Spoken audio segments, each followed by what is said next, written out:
Hello good morning बच्चों, welcome back in NMS classes. बेटा मैं आज आपको इस वीडियो में DAV class 8 maths chapter number 6 compound interest इसके वर्कशीट नंबर 4 का क्वेश्चन नंबर 4, 5, 6 कंप्लीट कराने जा रही हूँ।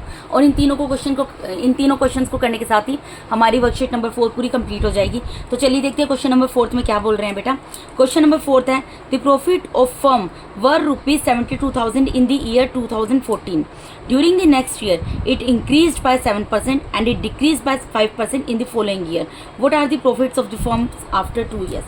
बेटा कोई कंपनी है, कोई फर्म है, ठीक है, जिसको खोला गया था और उस फर्म को जब खोला गया था 2014 में, तो उस फर्म को कितना प्रॉफिट हुआ था? 72,000 का प्रॉफिट हुआ था, ठीक है।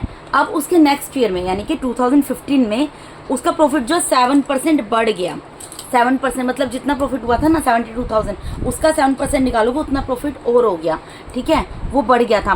But it decrease by 5% in the following year. लेकिन 2016 में यानी इससे भी नेक्स्ट ईयर में वो डिक्रीज हो गया था 5%, यानी कि लॉस हो गया था, डिक्रीज हो गया था, डेप्रिशिएट हो गया था। कितना? 5%। तो what are the profits of the firms after 2 year? आपको ये बताना उस कंपनी को 2 साल के बाद कितना प्रॉफिट हुआ। मतलब जब पहले साल कंपनी खोली तो उस कंपनी को 72,000 का प्रॉफिट हुआ, ठीक है। उसके बाद नेक्स्ट ईयर में उस कंपनी को 7% का प्रॉफिट अगेन हुआ, बट उससे अगले साल में उसको 5% का लॉस हो गया। तो आपको ये बताना है अब ये 2 साल के बाद कंपनी को कितना प्रॉफिट हुआ, ठीक है। तो आप क्या लिखोगे? पहले आपको दिया प्रॉफिट ऑफ द फर्म कितना इन 2014, ये लिख दोगे। तो मैं यहाँ लिखूंगी profit of firm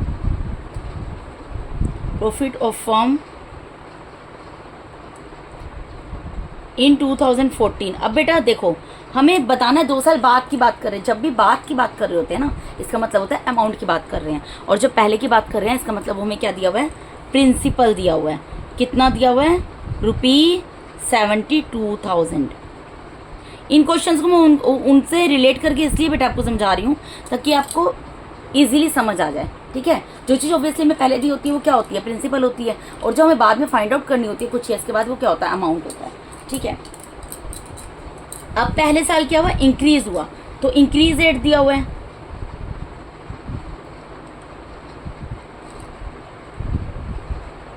increase rate in first year दिया है।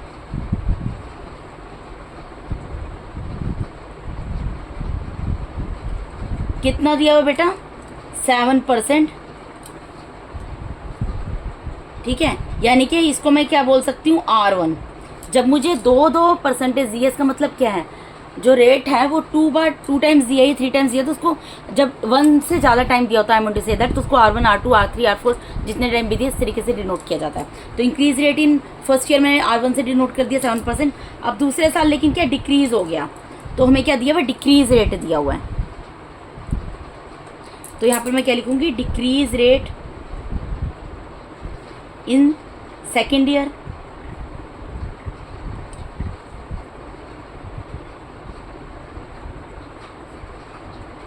तो सेकेंड ईयर को किससे डिनोट करेंगे? R2 से। ये कितना दिया हुआ है? 5% दिया हुआ है, ठीक है जी। तो हमें क्या निकालना है? हमें निकालना है the profit of the firm after 2 years. Therefore the profit of the firm after 2 years. 2 years के बाद क्या होगा? 2 ईयर्स के बाद किसका फॉर्मूला लगेगा? अमाउंट का। अमाउंट का फॉर्मूला क्या होता है बेटा? P1R डिवाइडेड बाय 100, ठीक है। अब 2 ईयर्स की बात हो रही है। अब आप यहाँ पर एक चीज़ देखो, क्योंकि देखो R1 R2 मैंने आपको पहले भी क्वेश्चन कराया जहाँ पे R1 R2 R3 दिया था। तो मैंने क्या किया था उसमें? R1 R2 R3 अलग अलग ब्रैकेट में लिखे थे, इसी तरीके से इसमें आएंगे। लेकिन एक डिफरेंस आएगा बेटा, जब हमें इंक्रीज होती है वैल्यू, जब हमें प्रॉफिट होता है, तो यहाँ पर ये प्लस का साइन आता है, ठीक है। और जब वैल्यू डिक्रीज होती है, जब यहाँ पर वैल्यू डिक्रीज हो रही है, ये फर्स्ट ईयर के लिए, सेकंड ईयर के लिए, ठीक है। इसकी पावर 1 है, इसकी पावर 1 है, 1 को लिख कर दिखाने की कोई ज़रूरत नहीं है, ठीक है। यहाँ पर क्या है? यहाँ पर इंक्रीज हुआ है, increase in rate first year. First year में R1 मतलब जो रेट है, प्रॉफिट का रेट है, 7% बढ़ गया। पहले साल प्रॉफिट हुआ है 7%, ठीक है, तो प्रॉफिट को ऐड करते हैं। लेकिन दूसरे साल क्या हुआ? Decrease rate in second year. Decrease मतलब लॉस हुआ है, तो लॉस को क्या किया जाता है? माइनस किया जाता है। ये क्या है R1 है, ये क्या है R2 है। ठीक है जी, अब वैल्यूज पुट करो, P की जगह क्या आ जाएगा 72,000। आपको ये समझ आ गया ना बेटा मैंने क्यों किया, क्योंकि जब वैल्यू बढ़ रही है तो प्लस का साइन आएगा, इंक्रीज के लिए प्लस का साइन आएगा, डिक्रीज के लिए माइनस का साइन आएगा। इसको इस तरीके से समझ सकते हो, जब प्रॉफिट हो रहा है तो प्लस में आएगा और जब लॉस हो रहा है तो उसको वैसे भी आपको पता है हम लॉस को माइनस करते हैं। ठीक है, तो यहाँ प्रिंसिपल 72,000 है, 1 plus rate of increase in first year कितना दिया 7 डिवाइडेड बाय 100, फिर 1 माइनस रेट ऑफ डिक्रीज दिया तो इसलिए माइनस किया था, और 5 डिवाइडेड बाय 100। अब जो कैंसिल हो सकता है उसको क्या करना है, कैंसिल कर दो। अगर करना चाहो कर दो, नहीं भी करना चाहो तो ऐसे ही छोड़ दो। ठीक है, मैंने भी क्योंकि ये कैंसिल हो सकता है मैं इसको वैसे ही छोड़ रही हूँ। आप अपने तरीके से कैसे भी सोल्व कर लो, कोई दिक्कत नहीं है। इसका मैंने एलसीएम लिया 100 आ गया, तो यहाँ 100 प्लस 7 आ गया। इसका मैं एलसीएम लूँगी क्या आ जाएगा, यहाँ पर 100 आएगा, 100 माइनस 5 आ जाएगा। ठीक है जी, तो ये क्या हो गया, ये यहाँ पर हो गया 72,000। ठीक है, मल्टीप्लाई में 100 में 7 प्लस होगा क्या होगा 107 डिवाइडेड बाय 100। ठीक है, और इसी तरीके से 100 में से 5 माइनस होंगे क्या आएगा 95 डिवाइडेड बाय 100। इसको नेक्स्ट पेज में सोल्व कर लेते हैं। देखो बेटा यहाँ पे 2 0 से तो 2 0 कैंसिल कर दो, यहाँ 1 0 से 1 0 कैंसिल कर दो, जो कैंसिल हो रहा है यहाँ पर कर दो। इसको 5 से कर देती हूँ, 5 2 ज़ा 10, ये हो जाएगा 5 से 5 1 ज़ा 5, 5 9 ज़ा 45। ठीक है, तो यानी कि क्या यहाँ पर क्या बच गया 7, यहाँ पर देखो क्या बच रहा है 72 मल्टीप्लाई बाय 107 मल्टीप्लाई बाय 19। तो मैं इसको पीछे लिख देती हूँ। सो यहाँ पे क्या बच रहा है 72 मल्टीप्लाई बाय 107 मल्टीप्लाई बाय 19। अच्छा, ये 72 जो है बेटा ये भी कैंसिल हो जाएगा। देखो यहाँ पर ये 2 है ना, यहाँ पर ये मैंने ध्यान नहीं दिया, 2 1 ज़ा 2, 2 3 ज़ा 6, 2 6 ज़ा 12। ये देखिए यहाँ पर ये 2 बचा हुआ था, तो मैंने 2 देखा नहीं, 2 से 72 को डिवाइड किया तो 2 3 ज़ा 6, 2 6 ज़ा 12, ये भी कैंसिल हो गया। यानी कि मेरे पास क्या बचा 36 मल्टीप्लाई बाय 107 मल्टीप्लाई बाय 19। इन तीनों को मल्टीप्लाई कर लूँगी मैं।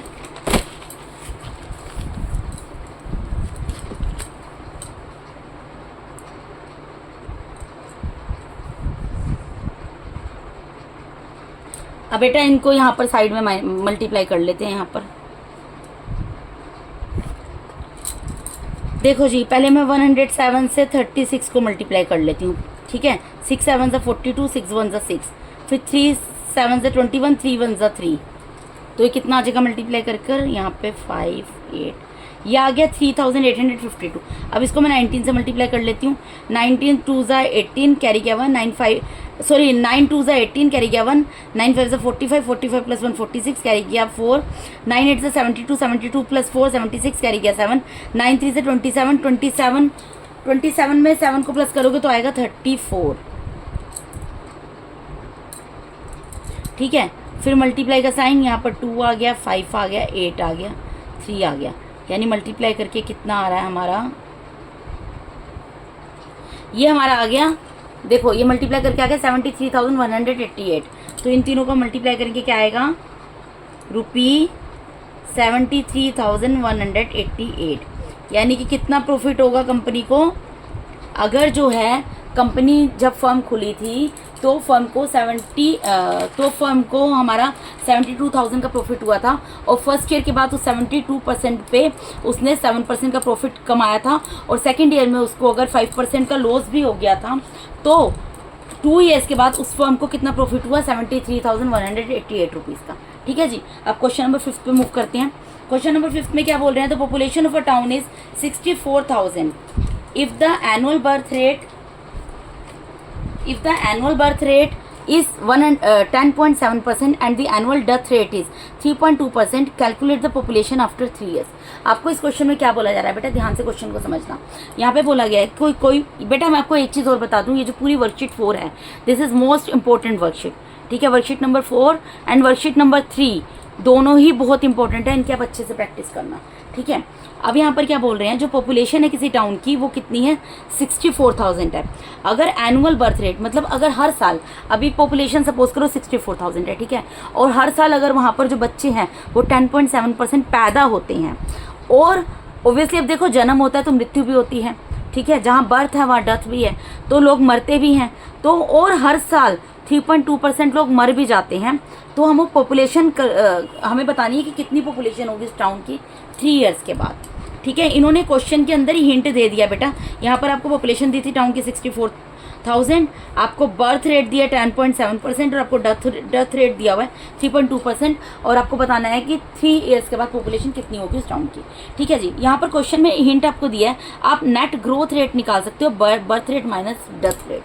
अब देखो नेट ग्रोथ रेट का मतलब क्या होता है, ग्रोथ कब होती है, ऑब्वियसली ग्रोथ तब होती है जब पॉजिटिव चीज़ें ज़्यादा होती है और नेगेटिव चीज़ें कम होती हैं। अब यहाँ पर आप देखो कि ये जो यहाँ पर बर्थ रेट है ये कितना है, 10.7% है, और डेथ रेट कितना है, 3.2% है।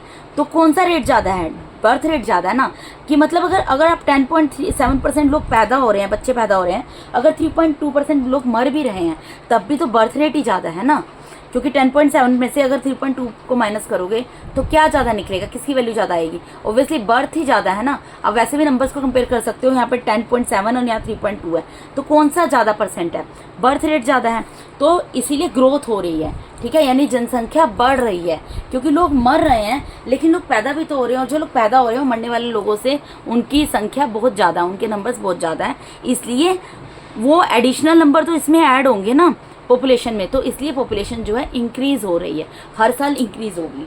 क्वेश्चन समझ आया आपको? अब हमें क्या लिखना होगा, हमें क्या दिया, पॉपुलेशन ऑफ टाउन। सबसे पहले मैं यहाँ पे लिखूंगी पॉपुलेशन ऑफ अ टाउन कितनी दी है, 64,000। अब ये पॉपुलेशन दी है, इसका मतलब क्या दिया हुआ है आपको, प्रिंसिपल दिया हुआ है। इतनी चीज़ आपको क्लियर हो गई, क्योंकि हमें 3 साल के बाद की बात बतानी है। 3 साल के बाद मतलब जो बाद में निकलता क्या होता है, अमाउंट होता है, और जो स्टार्टिंग में दिया होता है वो क्या होता है, प्रिंसिपल होता है। तो प्रिंसिपल 64,000 है, जो पॉपुलेशन है टाउन की 64,000 है। ठीक है, अब हमें यहाँ पर क्या दिया, हमें यहाँ पर दिया एनुअल बर्थ रेट। जो चीज़ दी है पहले मैं वो लिख रही हूँ, बर्थ रेट कितना दिया है, 10.7%। ठीक है, और एनुअल डेथ रेट भी दिया हुआ है,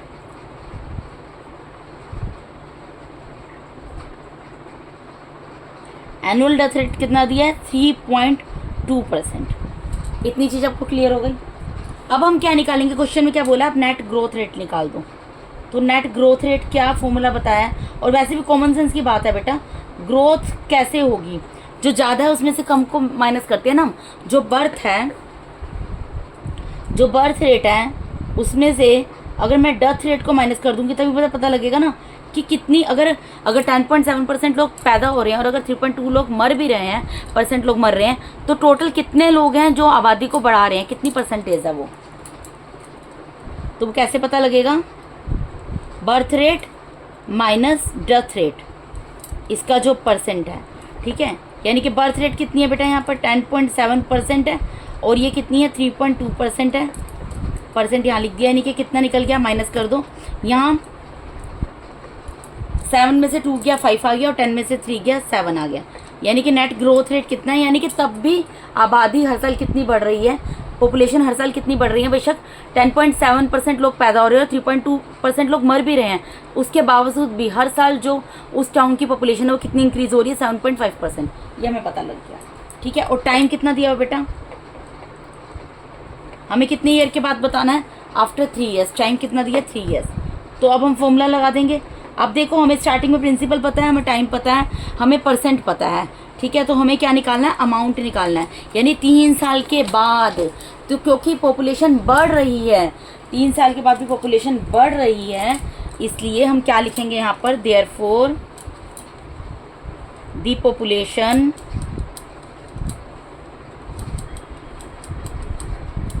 आफ्टर 3 ईयर्स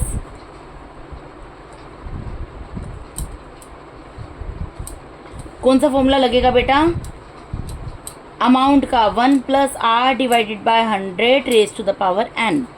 ठीक है, ये प्लस क्यों हुआ, क्योंकि बेशक मैंने आपको बार बार रिपीट कर रही हूँ, बेशक लोग इतने पैदा हो रहे हैं, इतने लोग मर रहे हैं, लेकिन अल्टीमेटली तो बढ़ ही रहे हैं ना, ग्रोथ तो हो ही रही है ना। कितनी ग्रोथ हो रही है, तो जब ग्रोथ होती है तो हम ऐड करते हैं, ठीक है। अगर यहाँ पे सपोज करो इसका अपोजिट होता कि अगर डेथ रेट यहाँ पर 10.7% होता और बर्थ रेट 3.2% होता तो इसको हम माइनस करते, ठीक है, क्योंकि फिर क्या हो जाता है, डेथ रेट ज़्यादा होता है। तो डेथ रेट तो नुकसान वाली चीज़ है ना बेटा, लोग मर रहे हैं, वो कोई प्रॉफिट वाली चीज़ तो नहीं है, वो तो लॉस हो रहा है, तो वो माइनस हो जाता, तो यहाँ पर माइनस आता है। लेकिन क्योंकि लोग फिर भी पॉपुलेशन बढ़ रही है, पॉपुलेशन घट नहीं रही, अगर पॉपुलेशन घट रही होती तो यहाँ पे माइनस आता है, क्योंकि पॉपुलेशन बढ़ रही है इसलिए यहाँ पर प्लस आ गया। अब आपको जस्ट वैल्यूज पुट करनी है, ठीक है। प्रिंसिपल कितना दिया हुआ है आपको, 64,000, यहाँ पे 64,000 दिया है, 1 की जगह 1 आएगा, प्लस रेट कितना निकाला हमने, 7.5 और ईयर कितनी है 3, वैल्यूज पुट कर दो।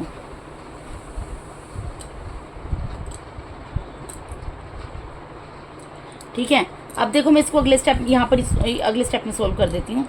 यहाँ पे स्पेस नहीं बचा, ये मैं थोड़ा ऐसे लिखती हूँ, 7.5 divided by 100 raise to the power 3। यहाँ पे अगर डेसिमल हटाऊंगी तो क्या होगा, डेसिमल के बाद 1 डिजिट है, एक 0 उतर जाएगा, ठीक है। अब ये जो कैंसिल हो सकता है इसको कैंसिल कर दो, देखो 5 से कैंसिल हो जाएगा, 5 1 ज़ा 5, 5 5 ज़ा 25, 5 2 ज़ा 10 और एक 0, फिर 5 से कैंसिल हो जाएगा, 5 3 ज़ा 15, 5 4 ज़ा 20, ठीक है। यानी कि कितना आ गया, 64,000। 1 plus 3 divide by 4 multiply by 10 क्या होगा, 40 और रेज टू द पावर 3। अब इसका क्या करेंगे, हम एलसीएम ले सकते हैं, एलसीएम लेंगे, क्या आएगा यहाँ पर 40 और ये क्या होगा 40 plus 3 raise to the power 3, ठीक है जी। अब इसको प्लस कर लो, 64,000, ये क्या हो जाएगा 43 divided by 40 raise to the power 3, ठीक है। तो क्या आ गया 64,000 मल्टीप्लाई बाई, ये 3 टाइम्स है ना, 43 डिवाइडेड बाय 40 की पावर 3 है, तो इसको मैं क्या लिख सकती हूँ, 43 डिवाइडेड बाय 40 मल्टीप्लाई में 43 डिवाइडेड बाय 40 मल्टीप्लाई में 43 डिवाइडेड बाय 40, ठीक है। यहाँ 1 0 से 1 0 कैंसिल होगी, 0 से 0 कैंसिल होगी, 0 से 1 0 कैंसिल होगी, 4 1 ज़ा 4, 4 1 ज़ा 4, 4 6 ज़ा 24, फिर 4 1 ज़ा 4, 4 4 ज़ा 16, फिर ये 4 1 ज़ा 4, 4 1 ज़ा 4, तो यानी कि क्या आ गया 43 मल्टीप्लाई बाय 43 मल्टीप्लाई बाय 43। अब हमें क्या करना है, 43 का क्यूब निकालना है, 43 का क्यूब निकालना है। तो 43 को 43 से 3 टाइम्स मल्टीप्लाई कर लेते हैं, यहाँ पर करते हैं 1 टाइम, 3 3 ज़ा 9, 3 4 ज़ा 12, 4 3 ज़ा 12, 4 3 ज़ा 12 कैरी गया 1, 4 4 ज़ा 16 प्लस 1 17। तो जब 1 टाइम मल्टीप्लाई किया तो कितना आया 1849। अब इसको 1 टाइम मोर कर लेते हैं मल्टीप्लाई, 3 9 ज़ा 27 कैरी गया 2, 3 4 ज़ा 12 प्लस 2 14 कैरी गया 1, 3 6 ज़ा 3 8 ज़ा 24, 24 प्लस 1 25 कैरी गया 2, 3 1 ज़ा 3 प्लस 2 5 मल्टीप्लाई 4 9 ज़ा 36 कैरी गया 3, 4 4 ज़ा 16 प्लस 3 19 कैरी गया 1, 4 8 ज़ा 32, 32 प्लस 1 33 कैरी गया 3, 4 1 ज़ा 4 प्लस 3 7। तो कितना आ जाएगा ये 79,507। तो इनको मैंने मल्टीप्लाई किया, कितना आया 79,507, यानी कि 3 साल के बाद पॉपुलेशन कितनी होगी 79,507, ठीक है जी। नेक्स्ट क्वेश्चन पे मूव करते हैं।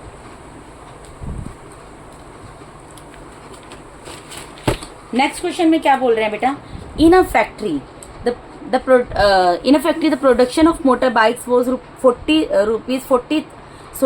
in a factory the population of motorbikes was 40,000 in a particular year, which rose to 48,000 in 2 years. Find the rate of growth per annum if it was uniform during 2 years. अब देखो यहाँ पर क्या बोला गया बेटा कि कोई फैक्ट्री है, वहाँ पर प्रोडक्शन होता है मोटर बाइक्स का, ठीक है, मोटर बाइक्स बनाई जाती हैं। तो एक पर्टिकुलर ईयर में उत्पादन बोलते हैं इसको हिंदी में, प्रोडक्शन को। तो एक पर्टिकुलर ईयर में उस कारखाने में, उस फैक्ट्री में प्रोडक्शन जो मोटर बाइक्स का हुआ था, कितना हुआ था 40,000, यानी 40,000 मोटर बाइक्स बनाई गई थी, ठीक है। और विच रोज टू 40,000 और जो कि बढ़कर प्रोडक्शन जो है 2 ईयर्स के बाद कितना हो गया 48,000 हो गया, ठीक है। आपको यहाँ पर क्या बताना है, find the rate of growth per annum, यानी कि कितना मतलब ग्रोथ जो देखो बेटा जो रेट ऑफ इंटरेस्ट होता है ये रेट ऑफ ग्रोथ होती है। आपको ये बतानी है कि कितनी ग्रोथ हुई हर साल।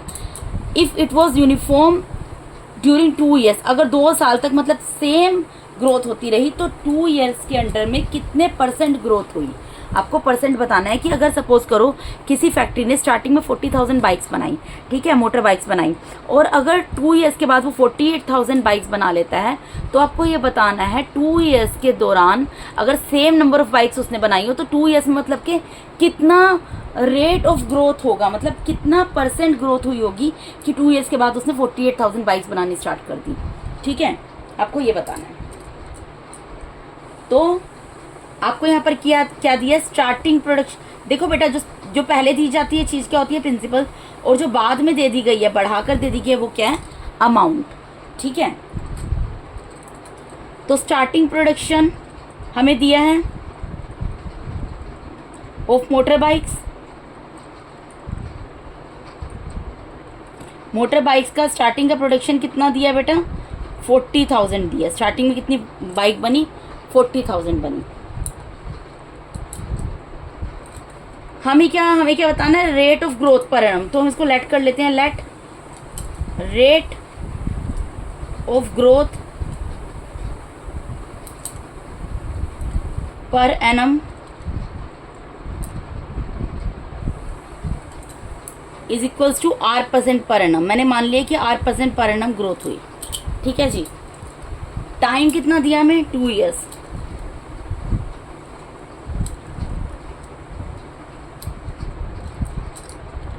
तो अब मैंने आपको क्या बोला, ये जो स्टार्टिंग का दिया गया है, स्टार्टिंग का जो दिया गया है, ये क्या दिया गया, प्रिंसिपल दी गई है।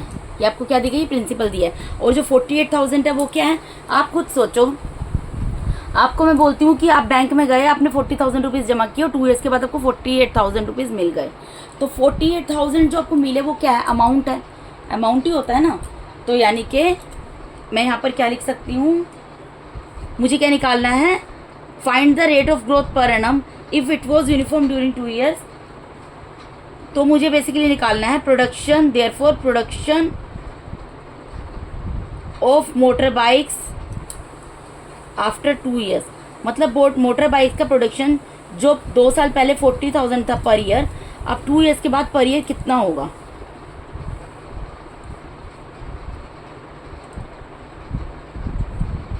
ये मुझे दिया हुआ है, 2 ईयर्स के बाद कितना होगा, ये मुझे दिया हुआ है। विच रोज टू मतलब बढ़ गया, तो 2 ईयर्स के बाद कितना हो गया प्रोडक्शन, 48,000 हो गया। तो बेटा मैंने आपको बोला था जिधर की साइड, अब आपको इसकी वैल्यू दिया और ये मैंने आपको समझा दिया क्या है ये। अगर मैंने आपको बोला ना बैंक में जाकर आपने 40,000 रुपीज़ जमा किया और 2 ईयर्स के बाद आपको बैंक ने 48,000 दिए, तो 40,000 जो जमा किया था वो क्या था, प्रिंसिपल था, और जो 48,000 मिला आपको क्या है, अमाउंट है। तो इधर किसका फॉर्मूला लग जाएगा, इसका मतलब अमाउंट का। वो क्या है, 1 + P1 + R divided by 100 raise to the power n equals to 48,000। अब हम इसको सोल्व कर सकते हैं। ठीक है, प्रिंसिपल कितनी है, 40,000, उसकी जगह मैं 40,000 लिख दूंगी। 1 + रेट कितना है, रेट हमें पता नहीं, हमें निकालना है, डिवाइडेड बाय 100, और रेज़ टू द पावर 2 कितनी है, 2 इक्वल्स टू 48,000। ठीक है, 40,000 मल्टीप्लाई में है, इसको मैं इधर डिवाइड में लेकर जा सकती हूँ, इसको मैं इधर डिवाइड में ले जाऊंगी। 48,000 डिवाइडेड बाय 40,000, 3 0 से 3 0 कैंसिल हो गए, ये जितना कैंसिल हो सकता कर दो। 2 2 4, 2 4 8, 2 2 0, और सॉरी 2 2 4 और 1 0। ठीक है, सॉरी बेटा मेरे से एक बहुत बड़ी गलती हो गई है इस क्वेश्चन के अंदर। ये 48,000 नहीं है, 48,400 है। ठीक है, ये 48,400 है, तो मैं इसको 48,000 यहाँ पर 400 कर देती हूँ, बाकी क्वेश्चन पूरा सही है। ठीक है, ये क्या है, जो आपको अमाउंट दिया है 48,000 नहीं है, ये 48,400 है। ठीक है जी, तो अब इसको सोल्व करते हैं। यहाँ पर क्या है बेटा, 40,000 है। अब ये आपने देख लिया, यहाँ पर क्या है 40,000, 1 + R डिवाइडेड बाय 100 और पूरे होल की पावर 2 इक्वल्स टू 48,400। तो ये 40,000 मल्टीप्लाई में ये क्या होगा, इधर डिवाइड में चला जाएगा। इधर क्या है 48,400 है, मैंने इसको गलती से 48,000 उतार दिया था। ठीक है बेटा, तो ये 48,400 है और ये 40,000 मल्टीप्लाई में इधर डिवाइड में चला जाएगा। ठीक है, अब यहाँ पर देखो 2 0 से 2 0 कैंसिल हो गई, इसको अब कैंसिल करो। 4 1 4, 4 2 8, 4 1 4, 4 1 4 और 2 0। ठीक है, यानी कि कितना आ गया, 1 + R डिवाइडेड बाय 100 और पूरे होल की पावर 2, ये कितना आ गया बेटा, इक्वल्स टू 121 डिवाइडेड बाय 100, ये आ गया। ठीक है, अब इसको हम सोल्व कर देंगे। ये क्या हो गया, 1 प्लस आर डिवाइडेड बाय 100, इस पूरे की पावर होल स्क्वायर है, इस पूरे की पावर 2 है। यहाँ पर क्या बना है बेटा, 121 डिवाइडेड बाय 100। अब मुझे क्या करना है बेटा, आपको ऐसे क्वेश्चंस मैंने पहले भी कराए हैं, जब यहाँ पर स्क्वायर है तो उसको भी स्क्वायर में कन्वर्ट कर देंगे, ताकि स्क्वायर से स्क्वायर जो है वो कैंसिल होगा, तभी तो मैं आर की वैल्यू निकाल पाऊंगी ना बेस की। ठीक है, तो मुझे पावर्स को सेम बनाना है। तो मैं 121 को क्या लिख सकती हूँ, 11 मल्टीप्लाई बाई 11, और 100 को क्या लिख सकती हूँ, 10 मल्टीप्लाई बाई 10, यानी कि क्या बन गया, 1 प्लस आर डिवाइडेड बाय 100, इस पूरे की power 2 is equals to 11 divided by 10 का स्क्वायर। अब ठीक है, अब मैं करूंगी बाय कंपेयरिंग बोथ साइड्स। अगर हमने दोनों साइड्स को कंपेयर किया तो हमें क्या मिला बेटा, वी गेट, यहाँ पे क्या हो गया, स्क्वायर से स्क्वायर कैंसिल हो गया, यानी कि क्या आ गया, 1 plus R divided by 100 is equals to 11 divided by 10। अब आर अपॉन 100 को मैं इधर ही रहने दूंगी, 11 बाई 10 इधर रहेगा, ये प्लस का 1 है, इधर जाके माइनस का हो जाएगा। इधर मैं क्या कर सकती हूँ, इसका एलसीएम ले सकती हूँ, 10 आ गया, 11 माइनस 10, यानी कि मेरा आर डिवाइडेड बाय 100 क्या हो गया बेटा, यहाँ पर 1 अपॉन 10। अब मुझे आर की वैल्यू निकालनी है, निकाल लो। आर क्या होगा, 1 अपॉन 10 मल्टीप्लाई में, ये डिवाइड में, इधर जाके मल्टीप्लाई में चला जाएगा 100, एक जीरो से एक जीरो कैंसिल हो गया, यानी कि कितना आ गया, 10%। तो ये होगा मेरा आंसर, यानी कि प्रोडक्शन ऑफ मोटर बाइक्स जो है 2 साल के बाद कितना बढ़ेगा, 10% बढ़ेगा। बेटा यहाँ पर ये क्वेश्चन था, मैं दोबारा से रिपीट कर देती हूँ कि कोई फैक्ट्री है, उसने स्टार्टिंग में 40,000 बाइक्स बनाई, ठीक है, और 2 साल के बाद वो बाइक जो उसने बनानी शुरू कर दी 48,400। तो आपको ये बताना है कि हर साल उसने कितना, और 2 ईयर्स के बाद उसने 2 ईयर्स के बाद आपको बताना है कि कितना रेट ऑफ ग्रोथ होगा पर एनम, मतलब उसने किस हिसाब से ग्रोथ की होगी कि उसने 40,000 की जगह 48,400 बाइक बनानी शुरू कर दी पर ईयर। तो वो हमें निकालना, वो हमारा यहाँ पर निकला 10%। ठीक है बेटा, इसके साथ ही मैंने आपको यहाँ पर DAV class 8 maths chapter number 6 compound interest की वर्कशीट नंबर 4 का क्वेश्चन नंबर 4, 5, 6 कंप्लीट करा दिया बेटा। अगर आप मेरे चैनल पर नए हैं तो काइंडली मेरे चैनल को सब्सक्राइब कीजिए। अगर आप लोगों को मेरा टीचिंग मेथड अच्छा लगता है तो मेरे वीडियोस को यहाँ से लाइक कीजिए और अपने फ्रेंड्स के साथ शेयर कीजिए। Thank you so much for watching my YouTube videos बेटा, thank you so much, God bless all of you.